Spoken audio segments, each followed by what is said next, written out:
Of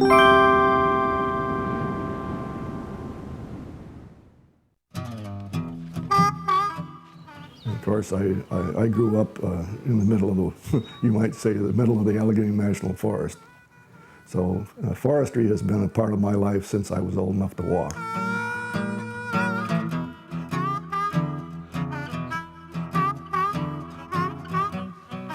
Retired state forester Jim Nelson was born and raised in the Allegheny National Forest and has seen a lifetime of changes come to Pennsylvania's forests. He graduated from the forestry program at Penn State in 1952 and started work at the Pennsylvania Bureau of Forestry 3 days after graduation. In 1989, Jim became the director of the Bureau of Forestry. He retired in 1994 after 42 and a half years of dedication to Pennsylvania's forests. Jim's experience in the forest and his interest in its history provides a unique perspective on the story of Penn's woods.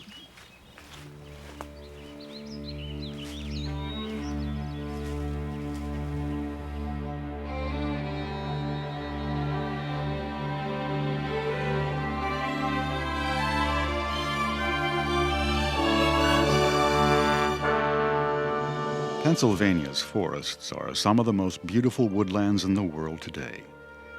There are 29 million acres of land in Pennsylvania. A few hundred years ago, the entire state was tree-covered.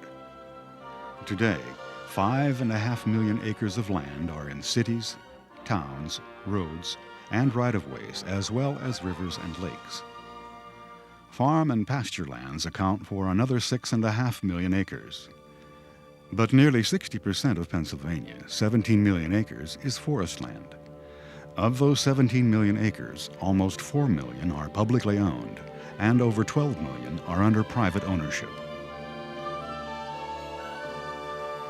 The forest provides a healthy environment for the diverse wildlife that thrives throughout Pennsylvania. From riverbed to treetop, the forest offers a wide range of benefits to its inhabitants. We also benefit from the health and wealth of the forest. The wood products industry is the 7th largest employer in Pennsylvania. More than 700 job categories in over 2,600 businesses provide employment for about 100,000 people. The $5 billion a year industry harvests 1 billion board feet of timber annually. And Pennsylvania still grows more than it harvests. Today, businesses, state agencies, and the public cooperate to responsibly use our forest lands. With proper stewardship, we can continue to both profit from and enjoy the canopy of life the forest provides. When the first European settlers came to Pennsylvania, they found us an area that was almost totally forested. The exceptions being the large rivers and lakes that occur up in the northeastern and northwestern part of Pennsylvania, the major streams, and here and there some cleared areas that the Native Americans had used for agricultural purposes. But for the most part, Pennsylvania was tree covered, all 29 million acres. Southern Pennsylvania was primarily oak and yellow poplar and hickory. The farther north you went, the more hemlock and white pine occurred in the mix. And a band across the northern part of Pennsylvania, what we call the northern tier counties today, was primarily beech, birch, and maple. Chestnut was also a major component of almost all of the forest types in Pennsylvania in the original forest.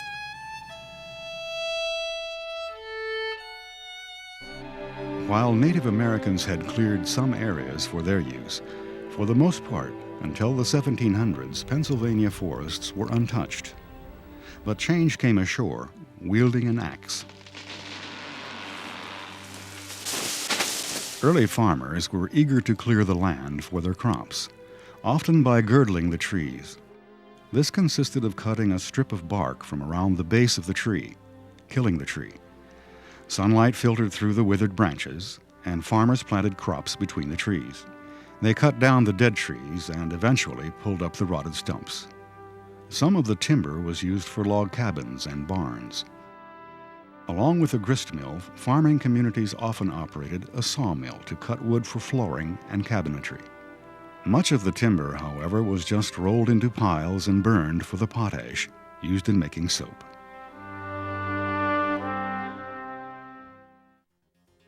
When the iron industry developed in Pennsylvania in the mid-1700s, they needed three things. A source of iron ore, which was relatively plentiful in the ridges throughout southern and central Pennsylvania. They needed a flux that could be used to separate the iron from the dirt in the ore, and limestone was available in a wonderful flux.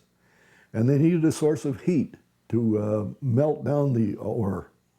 And charcoal was the best source of heat at that time. And the process in making charcoal for the iron industry was to cut the trees and cut them up into about 4 or 5 foot lengths and build a teepee out of those sticks or chunks of wood. Cover the teepee with a layer of leaves and then cover that with a layer of dirt. And with a small hole at the top and a small hole at the bottom of that teepee, controlling the amount of oxygen that got in, the pile would be set on fire. And it would take 2 weeks of careful tending, making sure that the opening didn't get too big because you didn't want it to flame up. You wanted to have the pile hot enough to drive off the water and gases, but not to burn the wood, but to leave the carbon or charcoal as a residue. After 2 weeks of controlled burning like that, the pile would be uncovered and the charcoal loaded into wagons and taken to one of the iron furnaces. And it took between 30 and 35,000 acres of trees to produce the charcoal for one iron furnace. So we estimate that somewhere between 3 and 3.5 million acres of Pennsylvania's forests were cut repeatedly for charcoal production.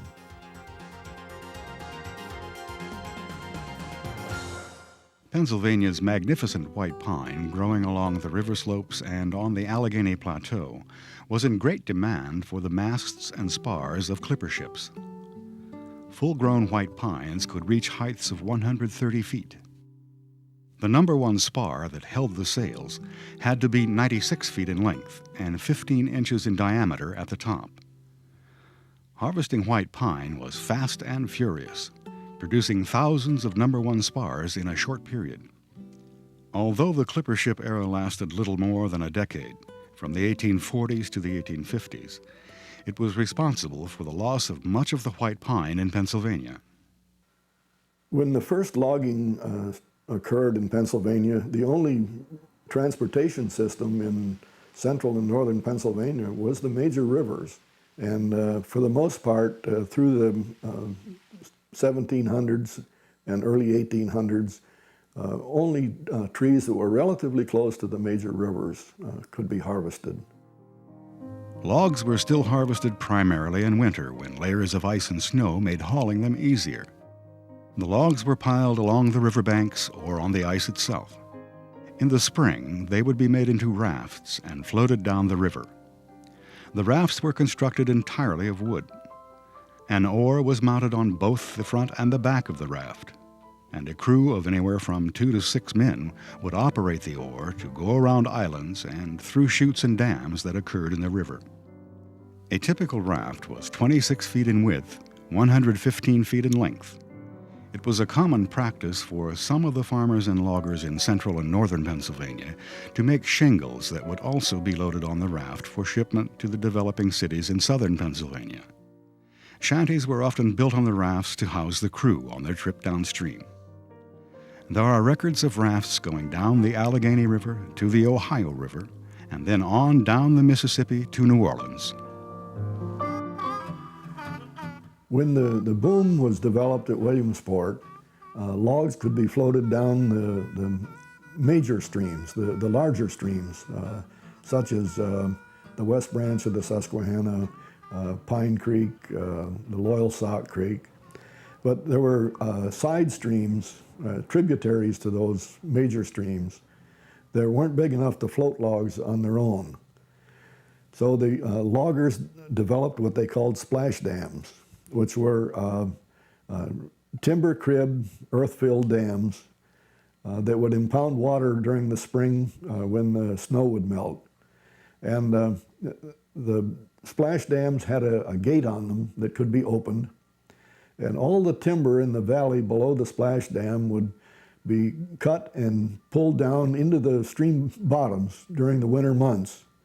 Then in the spring of the year, when the dam was filled with water, the gate would be opened, and the timber that was in the valley would literally be flushed out of those small streams into the major streams where they would float on their own and eventually being caught in the boom at Williamsport. It had to be a terribly dangerous job for the men that moved along with the logs coming down the river.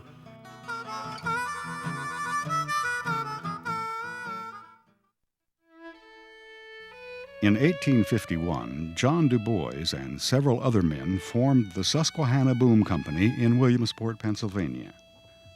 The Susquehanna boom was a series of wooden cribs filled with stone.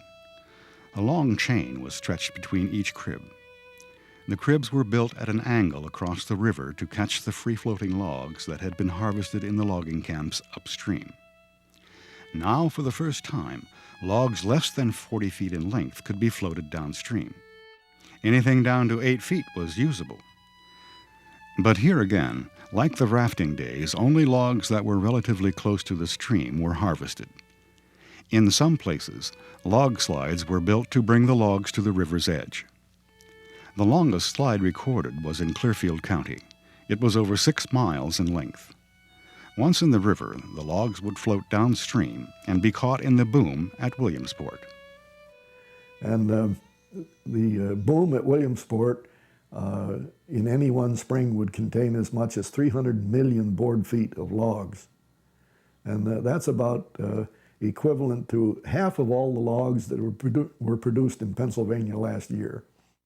Every logger upstream from Williamsport, once his logs reached the river's edge, would stamp the logs with his brand.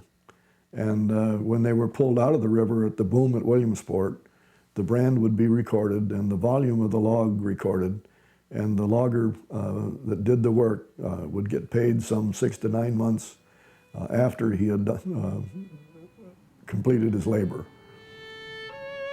Piracy was commonplace in the logging business. A rogue company would design a bogus brand that could be stamped over a legitimate one. The rogue company would then collect payment from the Susquehanna Boom Company. Occasionally, high floods would break the boom. The water pressure would become too great against the logs behind the boom. As a result, the logs would break loose and float down the river. In one break, Susquehanna boom logs were found lodged along the shores of the Chesapeake Bay. Due to similar incidents, the Susquehanna Boom Company went out of business in 1907. The Susquehanna Boom Company was appropriately named as it ushered in an economic boom time to Williamsport. In fact, between 1870 and 1880, Williamsport became the lumber capital of the world. Certainly, the owners of the boom prospered, but over 30 sawmills that were founded as a result of the boom made their owners very wealthy individuals as well. During this period, there were more millionaires per capita in Williamsport than anywhere else in the country. West 4th Street in Williamsport was called Millionaires' Row, as lumber barons like Pete Herdick, William Emery, and Elias Deemer chose to build their mansions there. Lumber was plentiful and life was good. Upstream, life was different. Woodhicks, as the loggers were called, lived a less glamorous life. They lived in camps near the logging operation. These camps were nothing more than temporary shacks that could easily be torn down and reassembled as the logging operation moved from site to site. As the lumber industry developed, Sawmills were founded throughout Pennsylvania, and towns sprang up around them seemingly overnight. Towns like Cross Forks in southern Potter County, which was the location of the Lackawanna Lumber Company mill, and practically overnight grew from nothing to a population of 2,000. But once the lumber resource was gone, many towns disappeared as fast as they appeared. Probably the greatest development in technology occurred in the mid-1880s with the development of the logging railroad engine. Prior to that time, only logs that were relatively close to major streams could be harvested. Logging railroad engines were unlike the engines used by the major railroads in that they were gear-driven and much smaller. They were able to negotiate sharper curves and steeper grades than the rod engines that were typical on railroads like the B&O, the New York Central, and the Pennsylvania Railroad. Now, for the first time, logging was no longer restricted to the rivers and streams for transportation. The logging railroad engine made it possible for loggers to move onto the Allegheny Plateau and into the mountain section of the Ridge and Valley Province. Beginning in the 1880s, the leather tanning industry moved into Pennsylvania, attracted by the plentiful supply of hemlock trees. Hemlock bark was high in tannic acid, used to preserve and soften leather. It was also in high demand. The United States Leather Company, for example, the biggest tanning operation in the United States, owned over 1.5 million acres of forest land in Pennsylvania, primarily as a source of hemlock bark for producing tannin.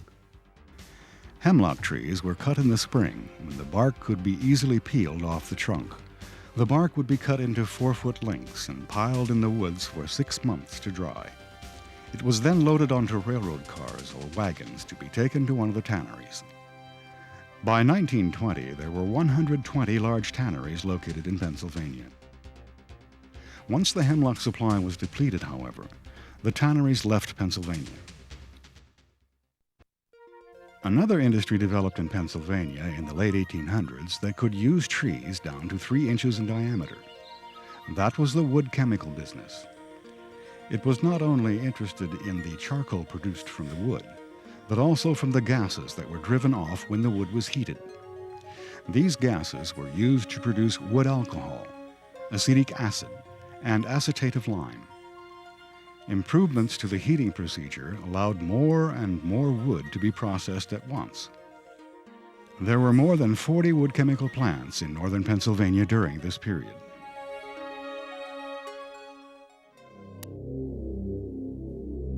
By the beginning of the 20th century, Pennsylvania's forests were an ecological disaster.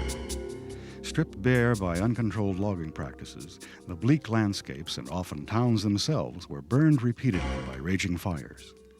Erosion washed soil into the streams and rivers where it caused further damage. Wildlife was deprived of a safe and healthy habitat. The lumber industry left in its wake a battered and barren land. But a new awareness was dawning among government, business, and citizens. Once again, change was coming to Pennsylvania's forests. As a result of the deforestation of Pennsylvania, several key individuals emerged to set in motion plans for conservation and responsible management of the forest.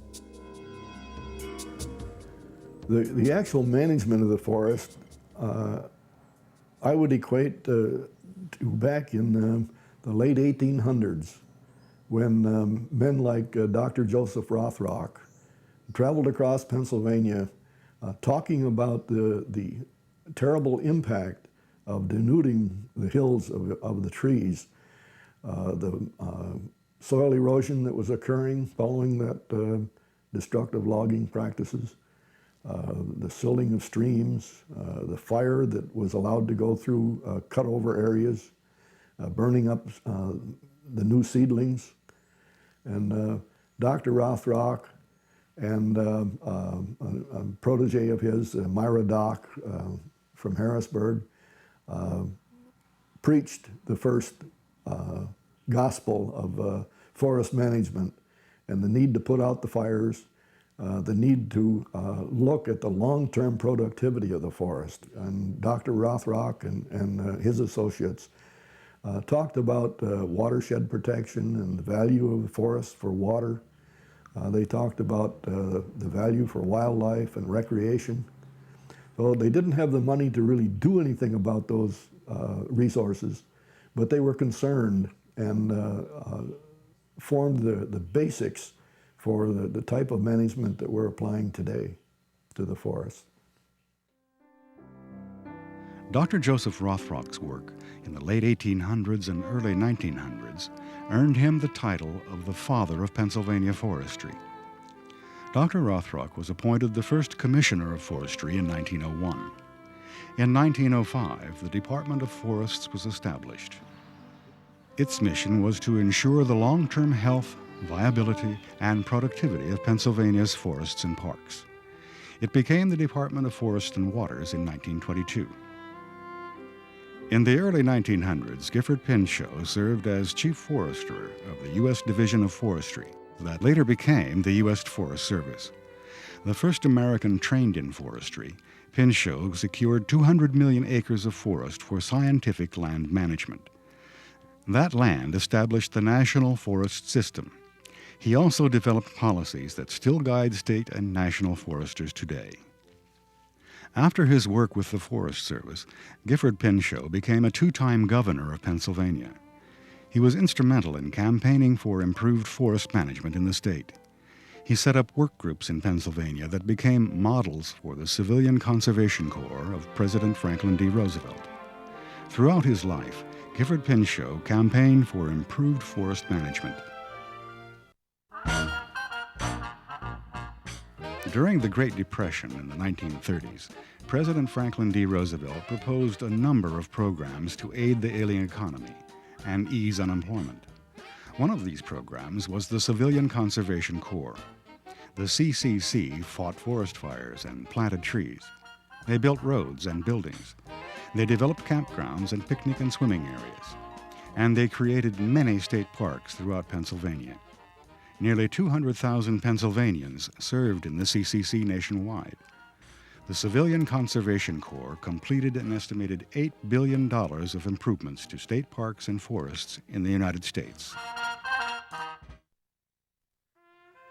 But the other person that had a tremendous impact on Pennsylvania's forests was Dr. Maurice Goddard, who was head of the forestry school at Penn State and then came to work as the Secretary of the Department of Forest and Waters, and promoted not only forestry but the forest recreation in Pennsylvania.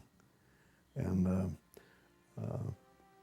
Goddard worked very hard to develop a park within 25 miles of every Pennsylvanian, and he accomplished that goal. Maurice Goddard, head of the Department of Forests and Waters in the 1950s and 60s, and the first Secretary of the Department of Environmental Resources, was a determined champion of the forests and of Pennsylvania's natural resources.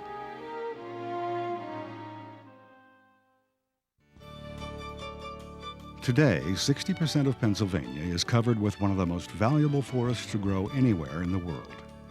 Forest products are shipped worldwide, and international forest certification groups recognize Pennsylvania's public and private forests as well-managed and sustainable.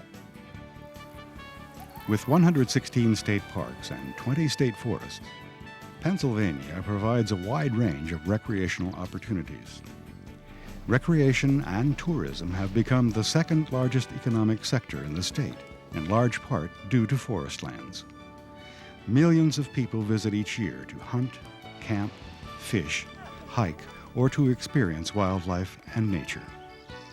Almost 1 in 9 households own forest land. These private landowners own 3/4 of the forest land in the state. The decisions they make about their land, such as when to harvest trees, will have an impact on the water, air, and wildlife. Forest education and research is actively demonstrating sustainable practices to ensure that Pennsylvania forests continue to provide both economic and ecological benefits for everyone. The forests of today are different than they were 200 years ago, and the forests 200 years in the future will be different than they are today, because the forest is an ever-changing dynamic ecosystem. But through proper management and good stewardship, we can assure future generations that all of the amenities that we enjoy in the forests will be available for generations yet to come. Pennsylvania has one of the most beautiful forest areas any place in the world. And we have one of the most valuable hardwood forests to occur anywhere in the world. We have to do a better job of educating as to what constitutes long-term sustainability, not just of the forest, but of a high-quality forest.